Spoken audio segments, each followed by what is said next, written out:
ಸಹಸ್ರಾರು ವರ್ಷಗಳಿಂದ ಪ್ರಪಂಚಕ್ಕೆ ಕೊಟ್ಟಿರುವಂತಹ ಅತ್ಯಂತ ಶ್ರೇಷ್ಠ ಕೊಡುಗೆಗಳಲ್ಲಿ ಅಗ್ರಮಾನ್ಯವಾದಂಥದ್ದು. ದಿನೇಶ್ ಜಿ ಮಾತನಾಡ್ತಾ ಬಹಳ ಮನೋಜ್ಞವಾಗಿ ಒಂದು ಸಂಗತಿಯನ್ನು ಉಲ್ಲೇಖ ಮಾಡಿದರು. ಭಾರತ ದೇಶದಲ್ಲಿ ನಮ್ಮ ಅತ್ಯಂತ ಪ್ರಮುಖವಾದಂತಹ ಮೌಲ್ಯಗಳು ಅಂತ ನಾವೇನು ಕರೀತೇವೆ, ಅದೆಲ್ಲವೂ ಟ್ರಾನ್ಸ್ಮಿಷನ್ ಆಗಿರುವಂಥದ್ದು ಶ್ರುತಿ ಪರಂಪರೆಯ ಮೂಲಕವೇ, ಆಚರಣೆಯ ಪರಂಪರೆ ಮೂಲಕವೇ. ಇವತ್ತು ನಾನು, ನೀವು ಮತ್ತು ನಮ್ಮಂತೆ ಪ್ರಪಂಚದ ಮೂಲೆ ಮೂಲೆಯಲ್ಲಿ, ಕೆನಡಾದ ಟೊರಾಂಟೊ ಇಂದ ಹಿಡಿದು ಆಸ್ಟ್ರೇಲಿಯಾದ ಸಿಡ್ನಿಯವರೆಗೆ, ಇಸ್ರೇಲ್ನ ಟೆಲ್ ಅವೀವ್ನಿಂದ ಹಿಡಿದು ರಷ್ಯಾದ ವ್ಲಾಡಿವಾಸ್ಟಾಕ್ನವರೆಗೆ ಅಂತಾರಾಷ್ಟ್ರೀಯ ಯೋಗ ದಿನಾಚರಣೆಯೆಂದು ಅದೇ ಸಮಯಕ್ಕೆ ಅದೇ ಪ್ರಪಂಚದ ಬೇರೆ ಬೇರೆ ರಾಷ್ಟ್ರಗಳಲ್ಲಿ ಜನ ಸೂರ್ಯ ನಮಸ್ಕಾರ ಮಾಡ್ತಾ ಇದ್ದಾರೆ, ಯೋಗಾಭ್ಯಾಸ ಮಾಡ್ತಾ ಇದ್ದಾರೆ ಅಂತಂದ್ರೆ, ಈ ಯೋಗ ವಿಜ್ಞಾನವನ್ನ ಒಂದು 4-5 ಸಾವಿರ ವರ್ಷಗಳಿಂದ ಪ್ರವಾಹಗಳು, ಮಹಾಮಾರಿಗಳು, ವಿದೇಶಿ ಆಕ್ರಮಣಗಳು,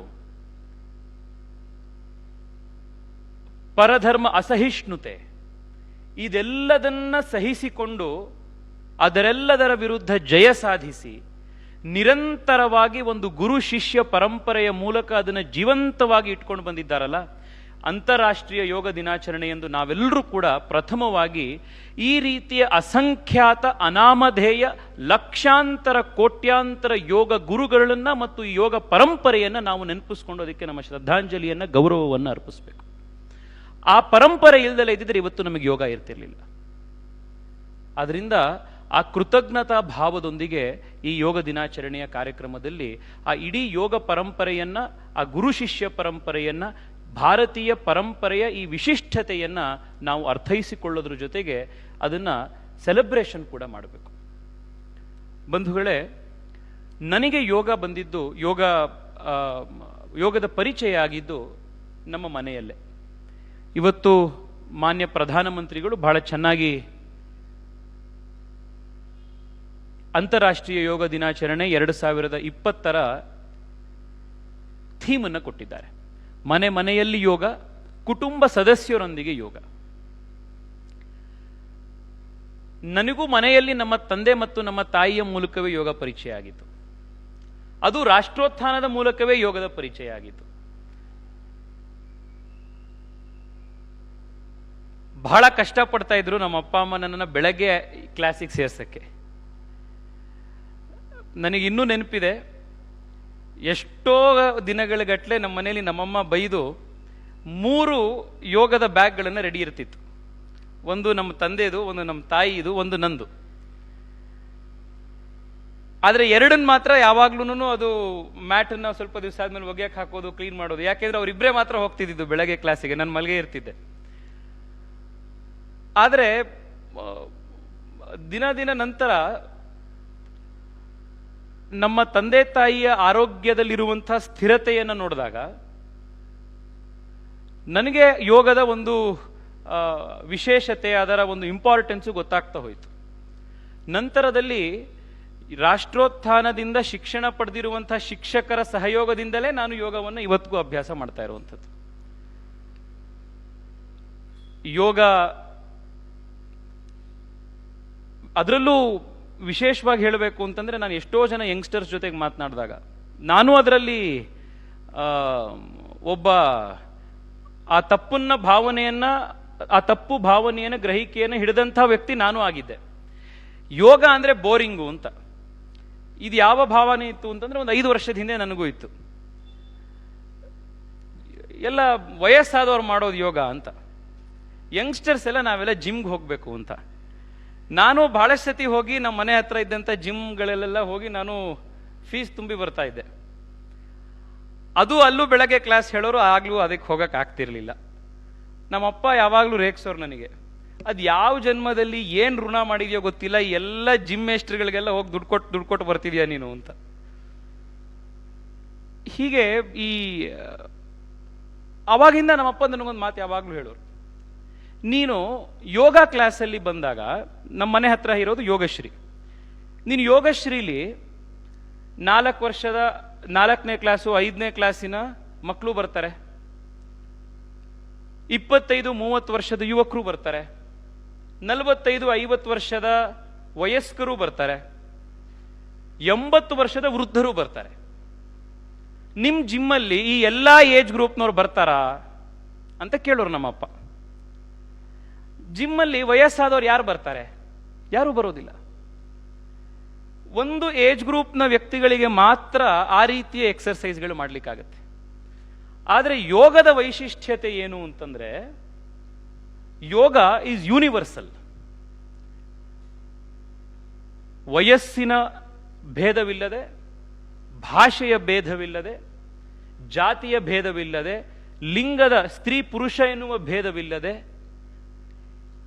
ಮತ್ತು ವಯಸ್ಸಿನ ಭೇದವಿಲ್ಲದೆ ಎಲ್ಲರೂ ಕೂಡ ಮಾಡ್ಬೋದಾಗಿರುವಂಥದ್ದು ಅಂದ್ರೆ ಯೋಗ. ಆದ್ರಿಂದ ನಿಮಗೆ ಯೋಗ ಕ್ಲಾಸ್ಗೆ ಹೋದ್ರೆ ನಿಮ್ಗೆ ಎಲ್ಲ ವಯಸ್ಸಿನವ್ರು ಸಿಗ್ತಾರೆ. ಇದರ ಅರ್ಥ ಏನು ಅಂತಂದ್ರೆ, ನೀವು ಇವತ್ತು ಯೋಗ ಮಾಡ್ತಿದ್ರೆ ನೀವಿನ್ 80 ವರ್ಷ ಆದಾಗ್ಲೂ ಕೂಡ ನೀವು ಯೋಗ ಇದೇ ಅಭ್ಯಾಸವನ್ನು ನೀವು ಮಾಡ್ತಿರಬಹುದು ಅಂತ.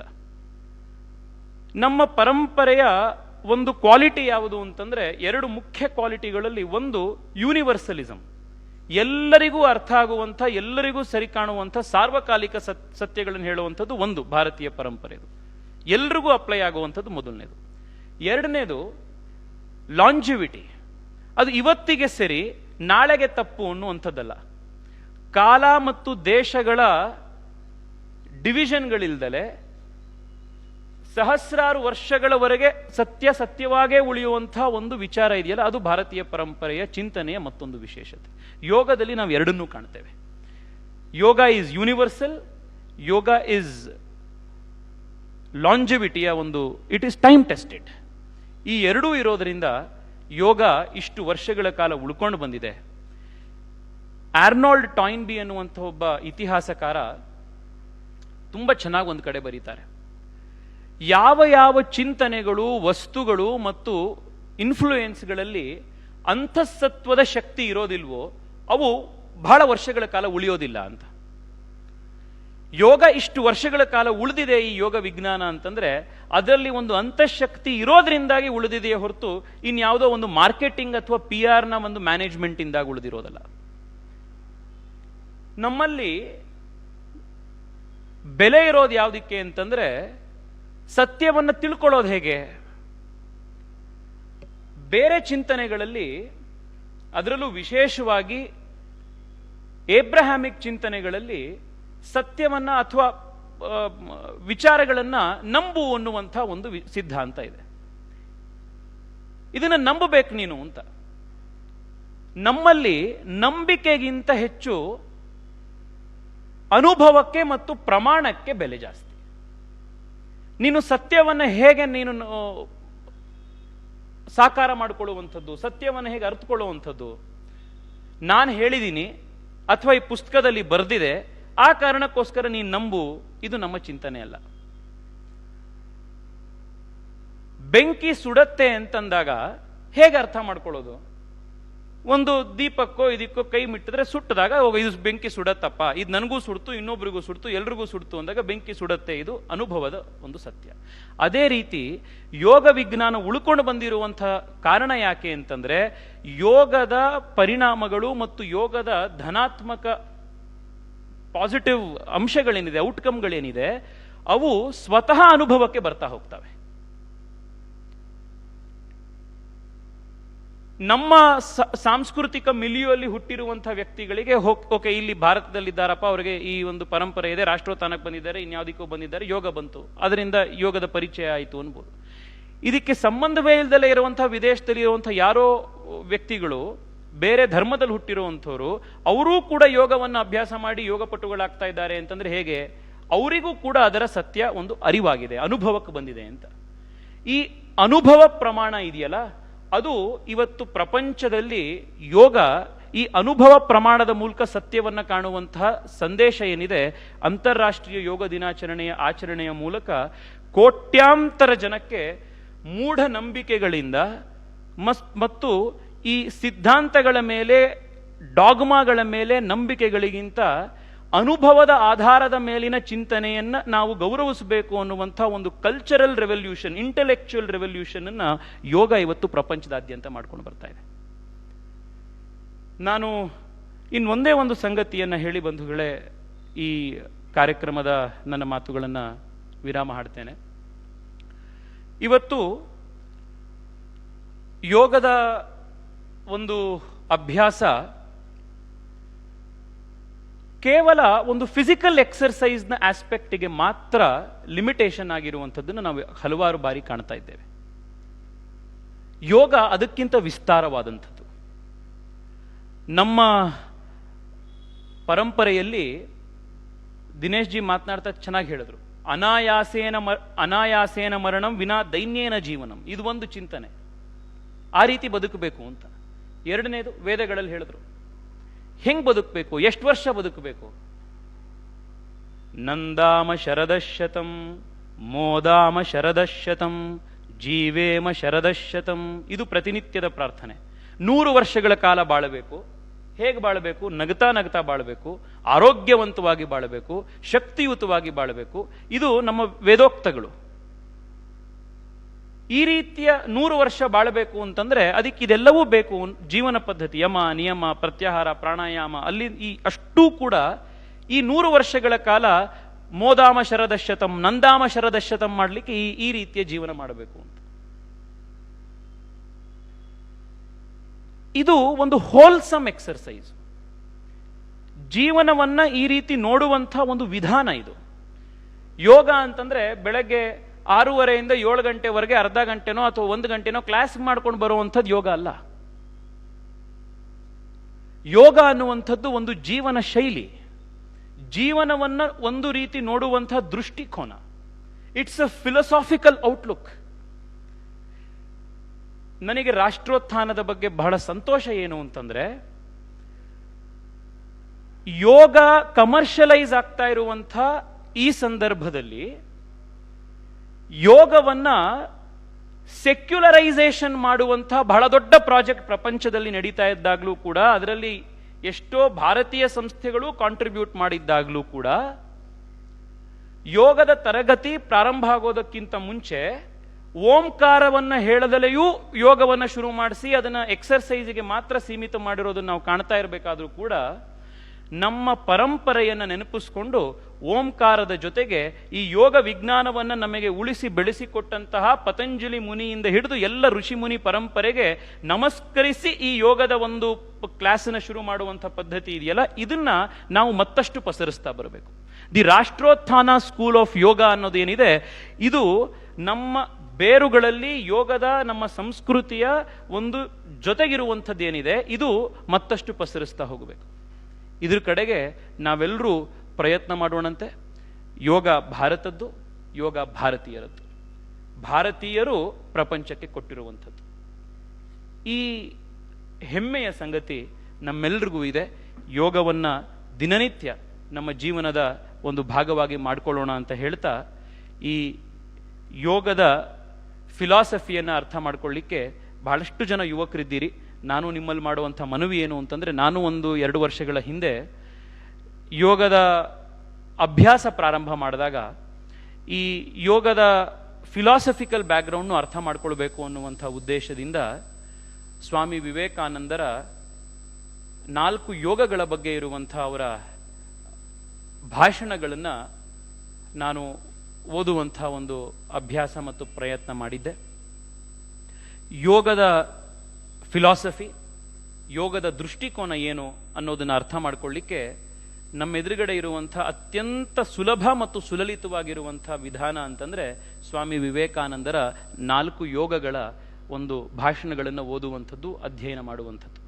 ಇಲ್ಲಿರುವಂಥ ಎಲ್ಲ ಯುವಕರಲ್ಲಿ ನಾನು ಮಾಡುವಂಥ ಮನವಿ ಅಂತಂದ್ರೆ, ಯೋಗದ ಕುರಿತಾಗಿರುವ ವಿವೇಕಾನಂದರ, ಋಷಿ ಅರವಿಂದರ, ತಿಲಕರ, ಸಾವರ್ಕರರ ಚಿಂತನೆಗಳನ್ನು ನಾವು ಓದಿದಾಗ ಯೋಗದ ಮುಖೇನ ಭಾರತೀಯ ಚಿಂತನಾ ಲಹರಿಯ ಔಟ್ಲುಕ್ ಏನು, ದೃಷ್ಟಿಕೋನ ಏನು ಅನ್ನೋದಕ್ಕೆ ನಮಗೆ ಒಂದು ಹೊಸ ಚಿಂತನೆ ಸಿಕ್ಕಾಗತ್ತೆ. ಪ್ರತಿ ದಿವಸ ನಾವು ಮಾಡುವಂಥ ಯೋಗಾಭ್ಯಾಸಕ್ಕೂ ಮತ್ತಷ್ಟು ಶಕ್ತಿ ಬರ್ತಾ ಹೋದಾಗತ್ತೆ. ಯೋಗ ಅನ್ನುವಂಥ ಪದವೇ ಯುಜ್ ಧಾತುವಿನಿಂದ ಬಂದು ಎಲ್ಲವನ್ನು ಒಂದು ಮಾಡಬೇಕು ಅನ್ನುವಂಥದ್ದಿತ್ತು. ಯೋಗಾಭ್ಯಾಸ ಮಾಡಿದಾಗ ನಿಮಗೆ ಸ್ಥಿರ ಸುಖಮಾಸನಂ ಅಂತ ಹೇಳ್ತಾ ಇರ್ತಾರೆ. ಅಂದರೆ ಆಸನ ಸ್ಥಿರವಾಗಬೇಕು, ಸುಖವಾಗಬೇಕು ಅಂದಾಗ ನಮ್ಮ ಚಿಂತನೆ, ಮನಸ್ಸು, ನಮ್ಮ ಉಸಿರಾಟ ಮತ್ತು ನಮ್ಮ ದೇಹದ ಪಾಶ್ಚರ್ ಈ ಮೂರೂ ಒಂದಾಗಿರಬೇಕು. ಯೋಗ ಆಸನಕ್ಕೆ ಅದು ಸೀಮಿತ ಆಯಿತು ಅಂತಂದ್ರೆ ಯೋಗ ಮುಂದೆ ಹೋಗ್ತಾ ಬಹಳ ಚೆನ್ನಾಗಿ ದಿನೇಶ್ ಜಿ ಮಾತನಾಡ್ತಾ ಹೇಳಿದ್ರು, ಪಶುತ್ವದಿಂದ ಮಾನವತೆಯ ಕಡೆಗೆ, ಮನುಷ್ಯತ್ವದಿಂದ ದೈವತ್ವದ ಕಡೆಗೆ ಅದಾಗಬೇಕು ಅಂದ್ರೂ ಮತ್ತೊಂದು ಒಂದಾಗಬೇಕು. ಏನು ನಮ್ಮಲ್ಲಿ ಹೇಳ್ತಾರೆ, ಮನಸ್ಸೇಕಂ ವಚಸ್ಸೇಕಂ ಕರ್ಮಣ್ಯೇಕಂ ಮಹಾತ್ಮನಃ ಅಂತ. ಹೇಗೆ ಯೋಗದಲ್ಲಿ ಉಸಿರು, ಚಿಂತನೆ, ದೇಹದ ಪೊಸಿಷನ್ನು ಒಂದಾಗಬೇಕೋ ಅದೇ ರೀತಿ ಮಹಾತ್ಮ ಯಾರು ಅಂತಂದ್ರೆ ಚಿಂತನೆ, ಮಾತು ಮತ್ತು ಕೃತಿ ಇವು ಒಂದಾದಾಗ ಜೀವನದಲ್ಲಿ ನಾವು ಪಶುತ್ವದಿಂದ ದೈವತ್ವದ ಕಡೆಗೆ ಹೋಗ್ತೇವೆ. ಈ ಇಡೀ ದೃಷ್ಟಿಕೋನ ಸೇರಿದಾಗ ಯೋಗ ಆಗತ್ತೆ. ಆ ಯೋಗದ ಕಡೆಗೆ, ಆ ಜೀವನದ ಶೈಲಿಗೆ ನಾವೆಲ್ಲರೂ ಪ್ರಯತ್ನ ಮಾಡೋಣ ಪ್ರತಿನಿತ್ಯ ಅಂತ ಹೇಳ್ತಾ ಈ ಯೋಗ ದಿನಾಚರಣೆಯ ಕಾರ್ಯಕ್ರಮಕ್ಕೆ ನನ್ನನ್ನು ಆಹ್ವಾನಿಸಿ ತಮ್ಮೆಲ್ಲರ ಜೊತೆಗೆ ಯೋಗಾಭ್ಯಾಸವನ್ನು ಮಾಡಿ ಈ ಅಂತಾರಾಷ್ಟ್ರೀಯ ಯೋಗ ದಿನಾಚರಣೆಯನ್ನು ಅರ್ಥಪೂರ್ಣವಾಗಿ ಆಚರಿಸೋದಕ್ಕೆ ನನಗೊಂದು ಅವಕಾಶ ಮಾಡಿಕೊಟ್ಟಂತಹ ನಮ್ಮ ಹೆಮ್ಮೆಯ ಸಂಸ್ಥೆಯಾಗಿರುವಂತಹ ರಾಷ್ಟ್ರೋತ್ಥಾನ ಪರಿಷತ್ತಿಗೂ, ನಮ್ಮ ಎಲ್ಲರ ಹಿರಿಯರಾಗಿರುವಂತಹ ಆತ್ಮೀಯರಾಗಿರುವಂತಹ ದಿನೇಶ್ ಜಿ ಅವರಿಗೂ ನಮ್ಮೆಲ್ಲರ ಪರವಾಗಿ ಮತ್ತೆ ಹೃದಯಪೂರ್ವಕ ನಮಸ್ಕಾರಗಳನ್ನು ಹೇಳಿ ತಮ್ಮೆಲ್ಲರಿಗೂ ಅಂತಾರಾಷ್ಟ್ರೀಯ ದಿನಾಚರಣೆಯ ಯೋಗ ದಿನಾಚರಣೆಯ ಶುಭಾಶಯಗಳು. ನಮಸ್ಕಾರ.